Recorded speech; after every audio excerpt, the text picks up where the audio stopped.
Hello, my name is DemoKambourakis, and I'm going to be demoing a hotel room pricing model. In this demo, you're going to take the role of a hotel executive, similar to a chief technology officer or a head of analytics. I'll be a pre-sales engineer, and I'll be demoing the IBM tools as well as the model. The model that we're going to be showing is a weather-based room pricing model, and with this model, we can get a pretty big increase in revenue. So our old revenue model is about $50,000, but with our new model, we can generate even more revenue and about $62,000. So this is a 25% increase.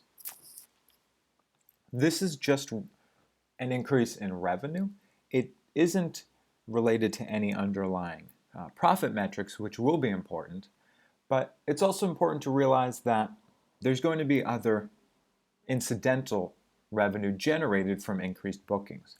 When there is an increase in bookings, there's also an increase in room service and other supplemental services, people purchasing from the hotel bar or utilizing other hotel services. I'll be walking you through this model, and the model is going to be implemented on IBM's Bluemix platform. I'll be explaining it and showing some of the code, and also be showing some of the whiteboarding. The main goal of our model is weather-based.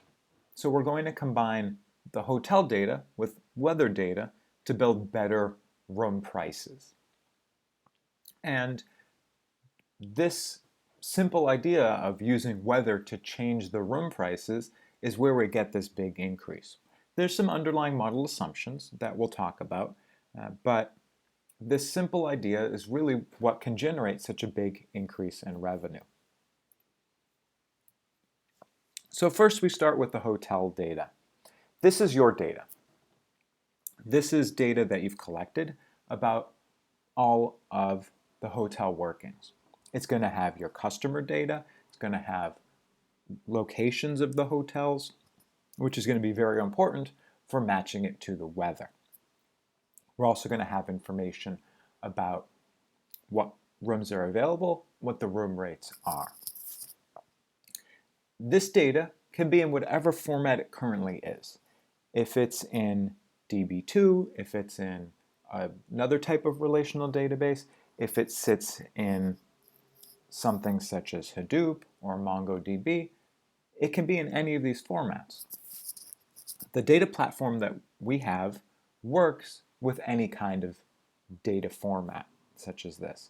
If it's some relational format, we can read that in. And this is important flexibility in the platform. We don't need to have custom-built solutions and custom-built databases that do specific things. We really have a lot of flexibility because in the world we have lots of different data formats. We want to use tools that give us the flexibility to work with all of them. And the tools that we have do give us that. So what we're going to do is take that hotel data that you have that exists in your servers that you guys maintain, and we're going to bring that into the cloud. We'll do some transformations to that data. Certainly encrypt it, make sure that it's secure. We're also going to remove things that we don't need in our model building, and especially we're going to remove things that are personally identifiable. This is just to look at room prices. So the key things that we're going to look at are what rooms are available and what locations those rooms are in, and then the prices of those rooms. Again, this data can exist in any platform, but it can also exist in any format. It can exist in a relational format. It could also be in a non-relational format such as JSON. We have a lot of flexibility in the platform to read and write data in all different locations. I'll show this in our notebook. So one of the great technologies that we have access to is this code notebook. So this exists out on the web, And it's in a format that's a little more flexible than just code.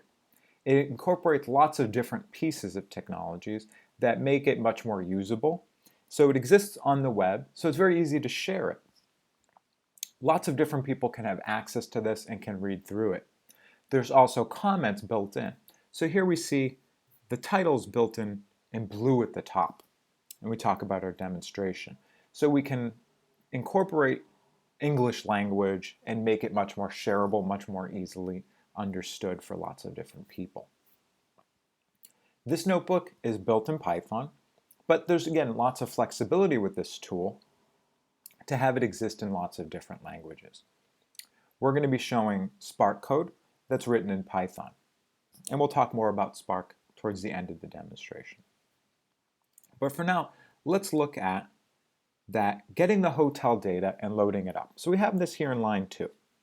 We're going to create this hotel data, and we're going to do this in the cloud by reading the data and then mapping it to a specific format that we can then utilize. So we're going to filter out columns that we don't need, and we're going to get the data that we do need, things such as the zip code, the room rates, and the number of available rooms. Our next step is to get our weather data. And weather data ends up being very, very useful in this kind of model building.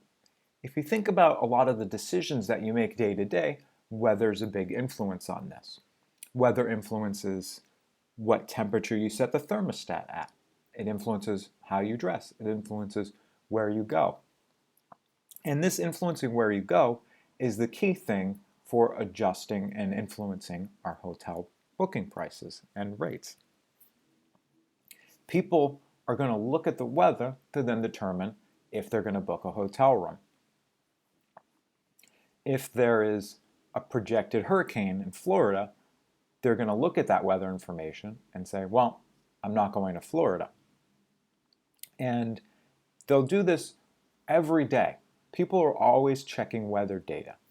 There's lots of different formats that it exists in. It can be in the radio, it can be on television, and it can also be in a more digital format, which we can get access to. IBM bought the weather company in 2015, and this was seen as a very strange purchase. A weather company and a big data company. And the idea was, because weather influences so many decisions, and IBM wants to make predictions and build data models, well, this weather data ends up being very, very useful. So now we have access to lots of weather data, historic weather data, as well as weather forecasts. And we're going to be using those weather forecasts to help influence our decisions and to build better models. This weather data is incorporated into the platform. So you'll always have access to current weather data. And it's this idea of tying together more information to make better decisions.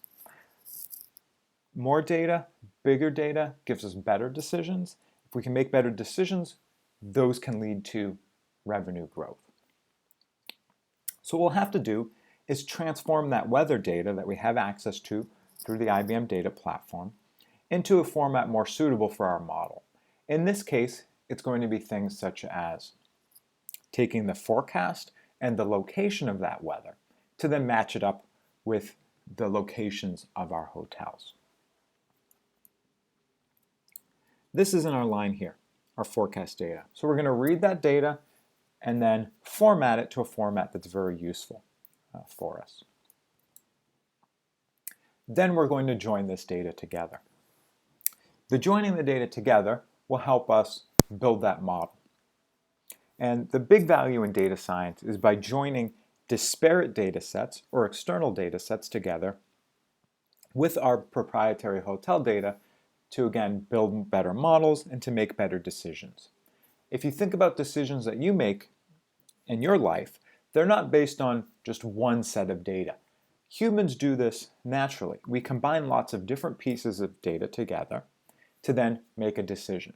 If you think about when you look at the weather and then you combine that weather data with your wardrobe information, then you know how to dress appropriately for the day. And it's the same idea that is going to underlie the model that we build. So we'll combine the weather data with the hotel data to then adjust our prices accordingly. So this join data we can accomplish very simply with this one line of code by just joining together the hotel data and the forecast data that we read in.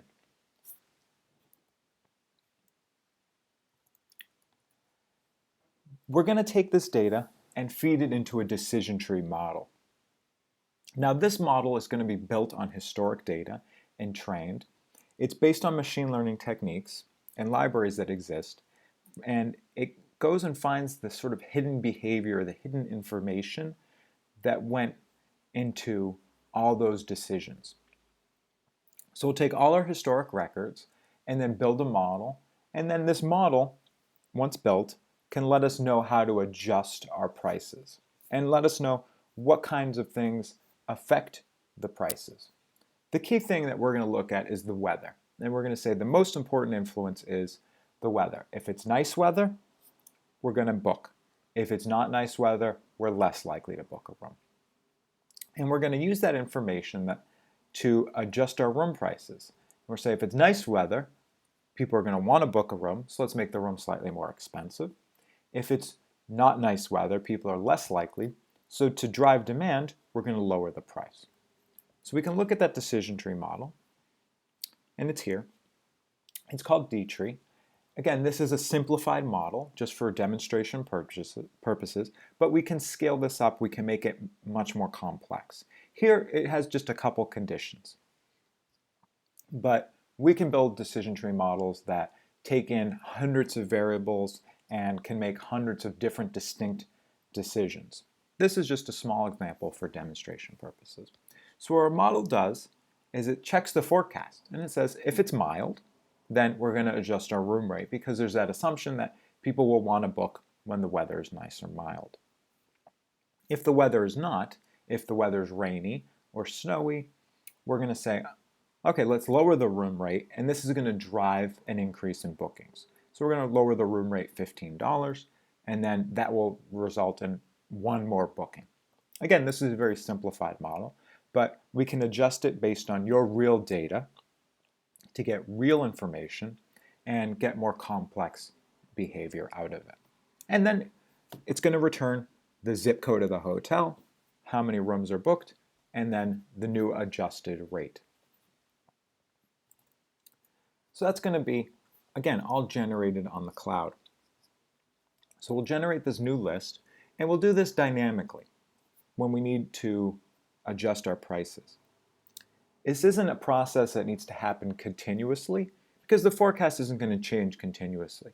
We can build this model once in the cloud using all of our cloud technologies and then return the data to the hotel system where we can adjust our prices. So we'll look at those steps. Here, we take our join data and run it through the model.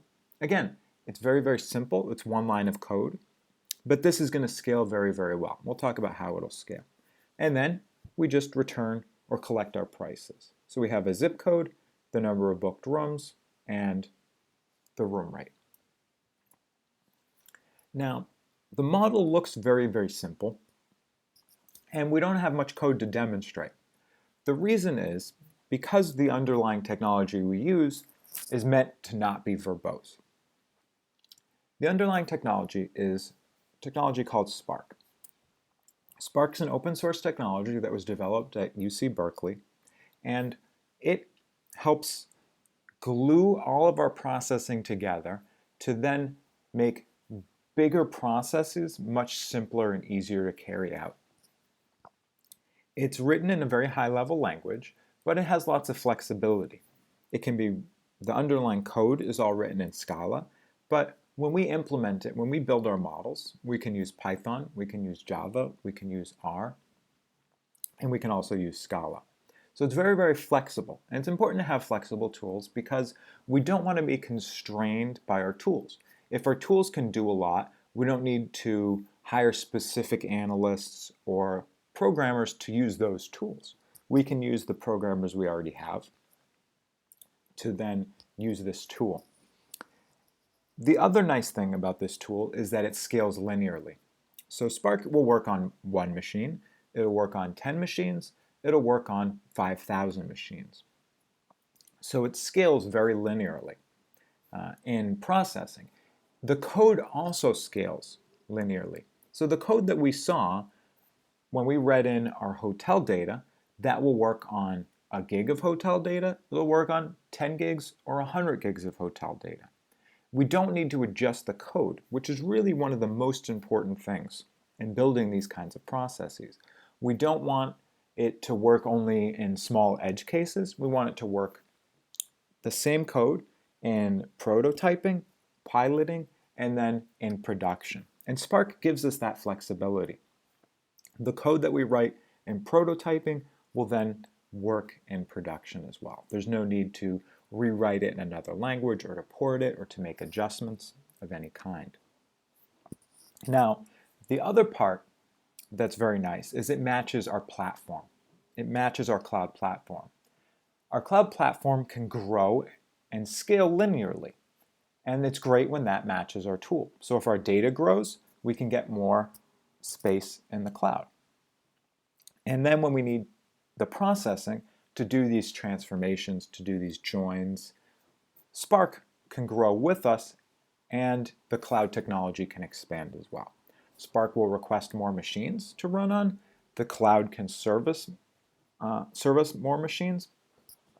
And then when it's finished running, it will scale back those machines that it uses. So it really combines the nice aspects of the on-demand need with cloud technology with on-demand need for running models. So for something like transforming data, we don't need as much processing as we do for joining the data or building these decision tree models.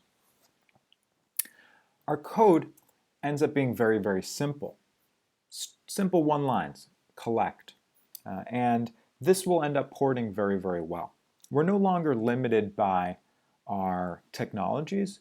We end up being limited only by our imagination of what we can do. So if we look at what our old revenue price generation was, it was that $50,000. We had just our initial hotel data, and we multiplied the number of rooms we booked by the price. After we run the data through our model and we adjust those room rates, we get a new revenue of $62,000.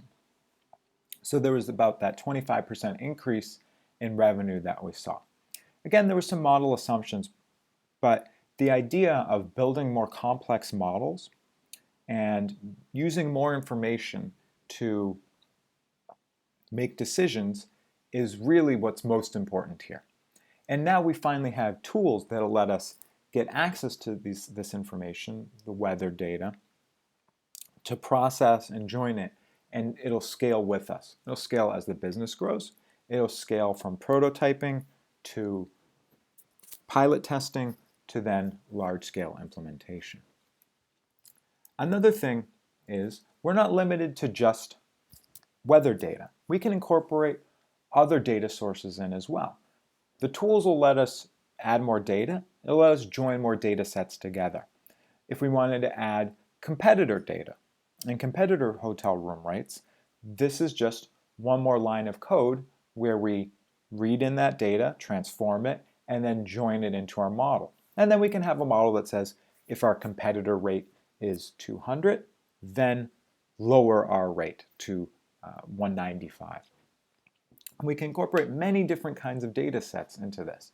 We could have variables that let us know if there's a convention, and then we can increase our room rate based on the increased demand from convention goers. Let me know if you have any questions about any of the tools that we talked about, any of the technologies we talked about, or any of the process that we went through. And this will work for all different kinds of parts of the company. Again, this is just a prototype to show proof of concept and what is possible, but anything you think of is possible now. We're no longer limited by the technologies or by the data we have access to. We have data from all different kinds of places that we can then access and use. Thank you.